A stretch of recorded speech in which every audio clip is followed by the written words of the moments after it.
This material you're digging now is totally worthless. Worthless, I don't know if I like that, but okay. There's no gold in it, right?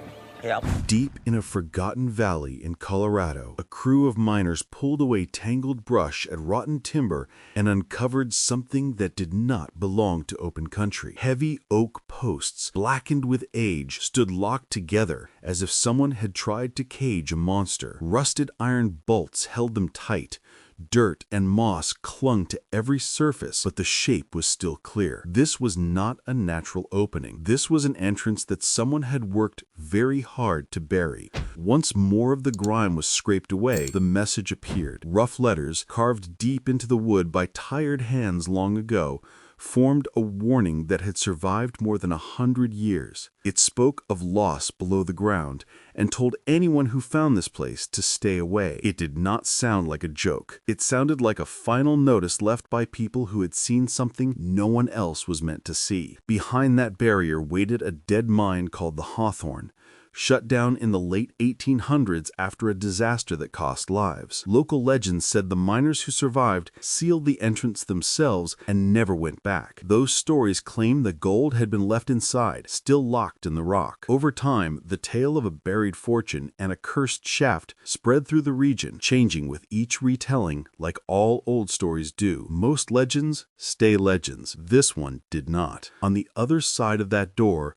was a potential $3.6 million payday in gold-rich rock, veins running through bright white quartz like lightning frozen in stone. There was also the weight of old fear, trapped in the dark, waiting for the first beam of a modern headlamp. The only reason this door was found at all was because two miners had followed an impossible trail of high-purity gold across the valley floor. Long before the door appeared, the ground had already started to tell the story. The valley did not look dangerous at first glance. From a distance, it seemed peaceful, even beautiful. Tall peaks rose on all sides, dusted with snow at the top. Thin morning light spilled over ridges and slid down into low ground. A stream cut through the center, winding between thickets of willows. On a postcard, it would have been perfect. Up close, the scene changed. The road into the valley was not much more than two deep ruts and a guess. The ground shifted from hard dirt to soft, swampy patches that grabbed at truck tires. Mist stuck close to the earth and drifted through stands of brush, making old tree trunks look like ghosts standing guard. The air felt heavy and quiet, as if the place were holding its breath. Signs of past work were everywhere. Rusted buckets lay half-buried in mud. Splintered timbers leaned at odd angles, the remains of structures no longer strong enough to hold anything up. An old sluice box sagged into the creek, boards warped and broken, nails eaten by time. Nature had started the slow work of pulling everything back under. Local miners did not line up to claim this valley. Stories followed the place like a shadow. Some spoke of families that had put everything on the line here and walked away with nothing. Others mentioned strange accidents, bad seasons, and equipment that always seemed to fail at the worst possible moment. Over generations, those details blended into a simple label: Bad Luck Ground. That label drew Freddy and Juan in rather than pushing them away. Both men worked as gold recovery experts, fixing broken wash plants and helping struggling miners find better ground. Hard problems were part of the job. A valley that had beaten other crews before felt like a challenge worth taking. Work started the way most good mining stories begin, with a pan in a shallow stretch of water. Juan stepped into a bend in the creek, where the current slowed and small rocks piled up. That kind of spot often hides fine gold washed down from higher up. Cold water rushed around his boots as the shovel bit into gravel. Scoop after scoop went into a pan, then the swirling began. Water washed away lighter sand and mud, leaving the heaviest material at the bottom. Slowly, the muddy surface cleared. Tiny flecks of yellow metal clung to the edge of the pan. That alone was not unusual. Many streams in the region carried some trace of gold. The strange part was the color. The metal was a deep, rich yellow, brighter than most small placer flakes. It almost glowed against the dark pan. Freddy noticed the difference right away. Years of handling gold teach small lessons: how it feels, how it shines, how it behaves in water. This metal looked too clean for random flood gold. It looked like it had come from a serious source. Even with those bright specks in the pan, a nervous feeling hung over the site. The valley's history, the rotting remains of earlier work, and the quiet, closed-in air created a strange mood. Some older miners in town had spoken in hushed tones about the area, hinting that it held stories better left alone. Out here, far from city noise, those whispers felt very real. Instead of leaving, the crew decided to gather proper data. Sample banks came out. Dirt and gravel were collected from creek banks, from the ridge above, and from a dry gully nearby. Every bag received a marker. Every spot was recorded. The load was then hauled to town for a full assay. Until the lab reported back, the valley was just spooky ground with interesting color in a pan. Once the numbers arrived, the valley became something else entirely. When the call finally came from the assay office, the numbers did not line up with normal expectations. The samples from across the valley showed an average gold purity of around 92%. For natural gold, that figure sits at the very top of what is normally seen. Typical natural gold can range down into the low 80s, mixed with silver and other metals. 92% purity suggests gold that has not traveled far from a strong hard rock source. It is clean, heavy, and serious. For working miners, this kind of result is a lightning strike. It means the ground is not just payable, it might be special. It also means trouble. In a tight mining community, word of a major find spreads fast. Assay numbers like these make other operators start to watch from a distance, ask quiet questions, and look for weak spots in claim lines. Juan's reaction was simple: act fast. High-purity gold in multiple samples, spread across different parts of the valley, meant the clock had started. Once attention locked on this spot, every open patch of surrounding land could become a target. The plan on that side was to bring in heavy machinery as soon as possible, strip the top layers, and move as much material as fuel and daylight allowed. Freddy pushed for a more careful approach. Machines burn money with every hour of operation. Even the richest area can become a loss if digging happens in the wrong place. The goal was not only to move dirt, but to move the right dirt. That meant test pits, mapping, and strategy. The purity numbers hinted at a connected system of gold. Understanding that system before attacking at full force could be the difference between a short rush and a full season of profit. In the end, both instincts found space. The crew brought in the excavator and set up their wash plant, known as Big Red. At the same time, test holes were cut across the valley floor and into the edges of the ridges. Every hole told part of the story, showing where gold grew stronger and where it faded out. The first serious runs through Big Red turned early hopes into hard numbers. Gold appeared in nearly every cleanup. Fine specks, flakes, and small pickers settled on the mats and carpets. After a few days, the gold was dried, weighed, and converted into dollars based on current prices. The total reached around $148,000 in just a short burst of work. That figure was not normal. For many small operations, that would be a solid outcome for a long stretch of the season, not for a handful of days. Now the whispers about cursed ground and strange luck sounded less like superstitions and more like jealous memories of a place that had never given this kind of return before. With numbers like that on the books, the valley stopped being only a quiet, eerie place. It became a magnet, not just for opportunity, but also for attention from people who had nothing to do with the claim on paper and everything to do with the gold in the ground. Trouble did not arrive with a loud argument or a clear threat. It arrived in the dirt. One morning, heading back toward the claim, Freddy noticed a pattern pressed into the damp road. Fresh tire tracks ran along the access route. They were not from any of the crew's trucks. The spacing and tread were wrong. Someone else had driven into the valley very recently. This part of the country does not attract casual visitors. The terrain is rough. The roads are bad. Reaching this location takes effort, fuel, and a reason. Anonymous tracks on a closed-in mining road almost always mean one thing: someone is watching. The next day confirmed that feeling. While machines roared and water rushed through the wash plant, a pickup appeared high on a ridge overlooking the operation. There were no company markings, no familiar faces. The vehicle sat in place for a long stretch, engine quiet, windows dark, observing the site. Then it rolled away, leaving nothing but a fading dust trail. Later, a nearby landowner mentioned that a group of men had been asking about leasing ground right up against the claim. Another person in town had heard similar questions. The pattern was obvious to anyone who understands claim country. When word of a major find gets out, nearby parcels start to look very attractive. Crowding a successful claim is a classic way to squeeze, challenge boundaries, and search for any legal gap. Freddy responded in the only way that made sense. Claim paperwork was checked again, line by line. Copies were made and stored in both physical and digital form. Contacts with legal knowledge were put on alert. On paper, everything was solid. On the ground, things were more tense. The real line was crossed early one cold morning.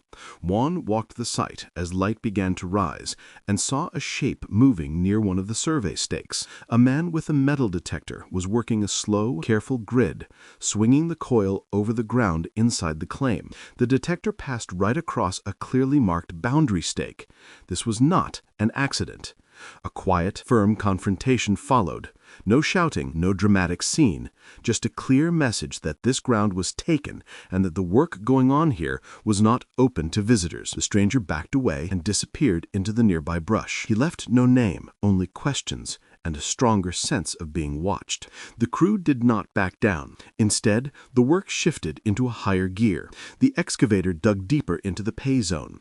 Load after load of gravel went through Big Red. At last, the bucket hit something solid that did not break or move: bedrock. In placer mining, bedrock is often the real bottom of the gold trap. Heavy gold sinks through layers of lighter material until it hits a hard surface. Cracks, ridges, and low spots in that rock act like natural riffles, catching metal over thousands of years. Reaching that layer can turn a good run into a great one. Freddy climbed down into the cut to study the exposed rock. The bedrock was rough and uneven, full of natural grooves and openings.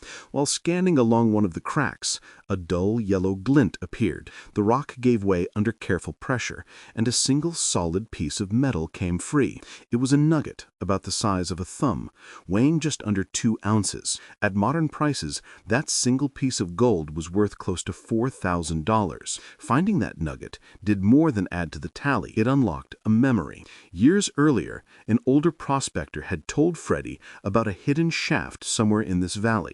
The story claimed the mine, known as the Hawthorne, had struck an incredible vein before a deadly collapse. According to the tale, survivors had sealed the entrance themselves, walking away from both tragedy and a fortune still in the ground. For a long time, the story had sounded like a campfire fable. Now, standing on rich bedrock with strangers trying to move in, the legend started to feel like a puzzle piece falling into place. Once the old story returned to mind, the valley no longer looked like random ground. Every slope and cut seemed to hide clues. The high purity of the gold, the strength of the bedrock pay, and the strange history of the area all pointed towards something more than simple flood gold. The crew continued normal production on the surface. Machines ran, dirt moved, gold was recovered. At the same time, a quiet search for the Hawthorne began. The goal was to find anything that did not line up with the natural shape of the land. Old mining work often leaves marks that do not fully vanish. Straight lines, sharp edges, or sudden changes in vegetation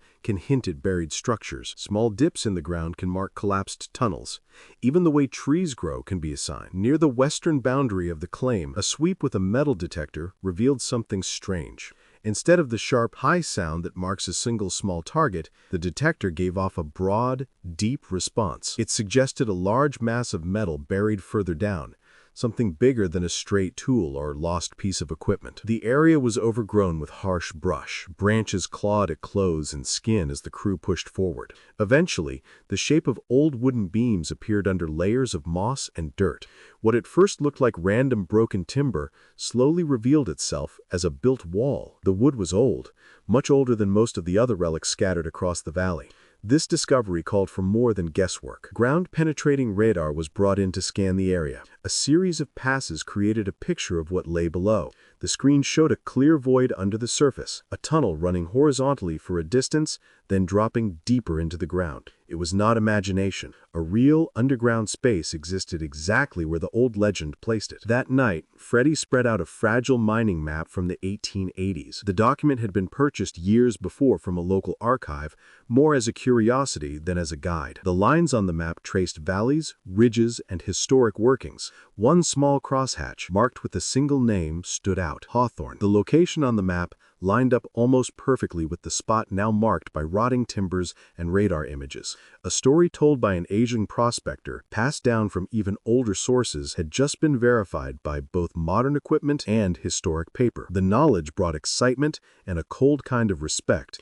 This shaft had been opened, worked, and then sealed by people who understood both the value of gold and the danger of the ground. Now another crew stood above it, with better tools, more data, and the same basic choice. Leave it alone or open it again. No dramatic speeches were needed. The decision formed in the silence between them. The Hawthorne would not stay buried forever. At sunrise, the excavator moved into position above the buried structure. Every scoop of dirt and debris was taken with care. The goal was to expose the entrance without breaking what held it shut. As layers of soil came away, the full shape of the barrier emerged. This was no casual seal. Thick oak posts sat side by side, braced with heavy crosspieces. Massive iron bolts held everything tight. Time had darkened the wood and eaten at the metal, but the design still showed the clear hand of someone who wanted this entrance to stay closed for a very long time.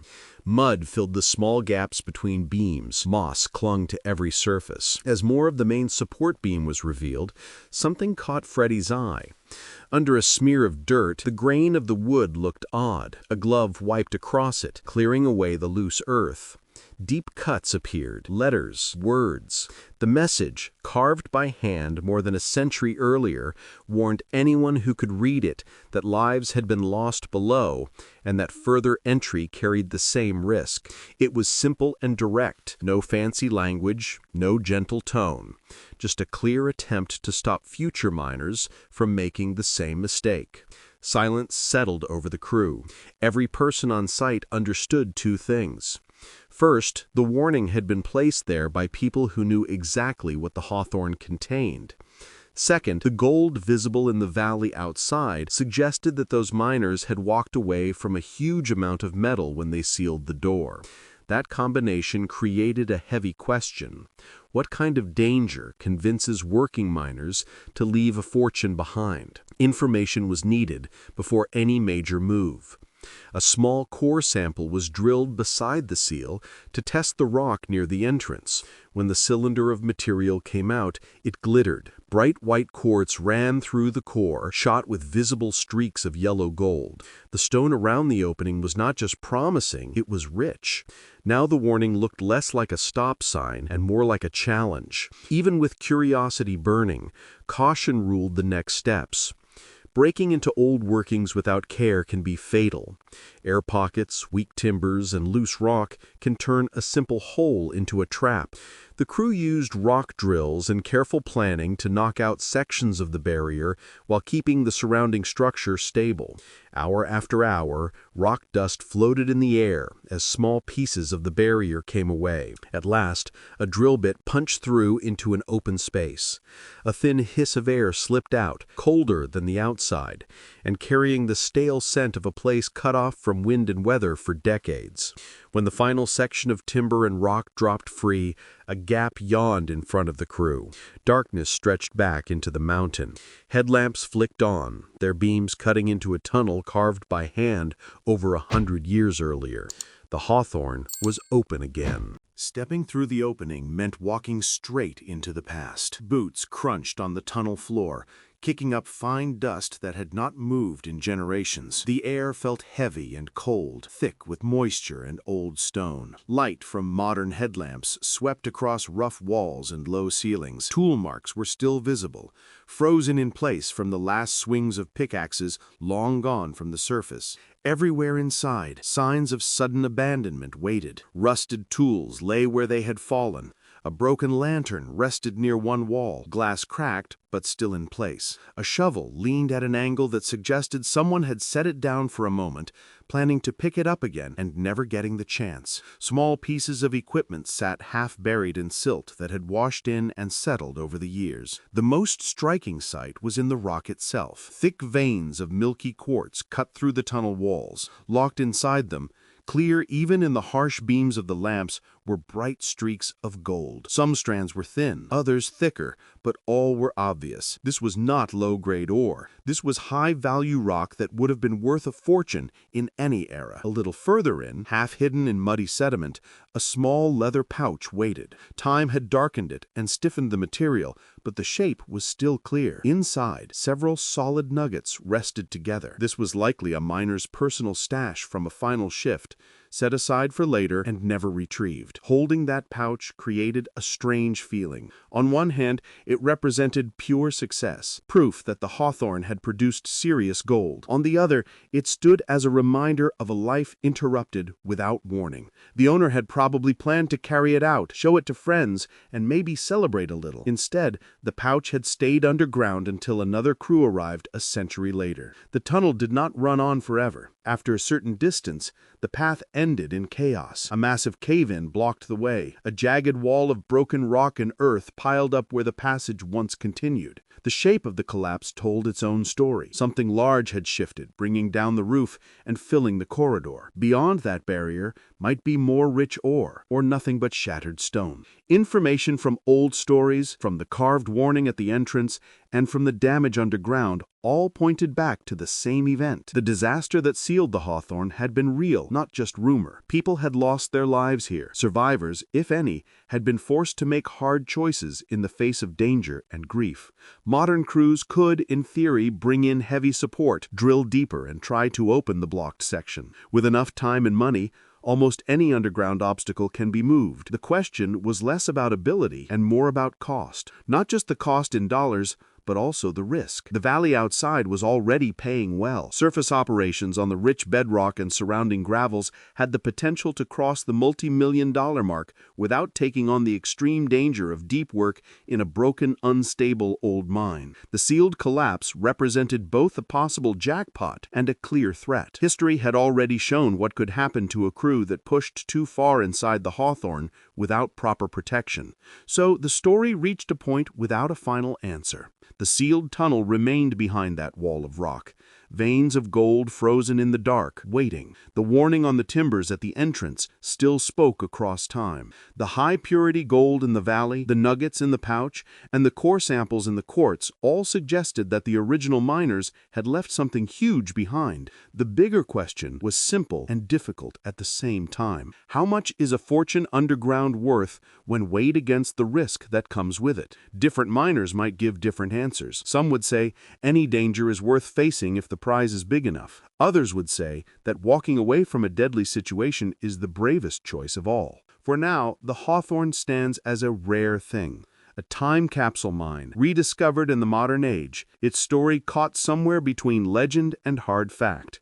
It shows how far people will go in search of gold, what they are willing to leave behind, and how the earth can hide both treasure and tragedy in the same narrow passage.